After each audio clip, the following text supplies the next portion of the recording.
Okay, final na to, final. Yung pang-foam na yan eh. Para saan yung foam, no? Yung ganyan. Antibacterial. Para maano siya, malinis talaga lahat ng ano niya. Yung kalat ng ink niya. Kasi pag tubig lang, hindi naman basta matatanggal ng tubig. Mamaga pa yan eh, no? Saglit nga lang namaga. Pinatungan, lalong mas masakit yung pato. Iniba lang kulay, no? Pula dyan eh, no? Oo. Kasi blue sa pattern.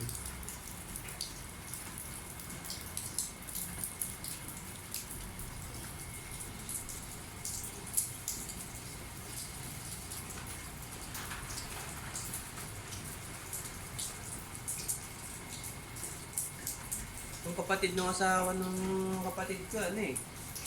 Tattoo artist din. Dito dito yung shop nila sa Mandaluyong. Ah. Ganyan yung ano. Yung tattoo ni Yokoy dito na parang barcode ata yun. Pindot dito. Yung na ginawa. Ito, 7.5 ko lang ito eh. Oo. Ano ko lang ito eh. Pag pinull time, saka yung kasi pumupull time na eh.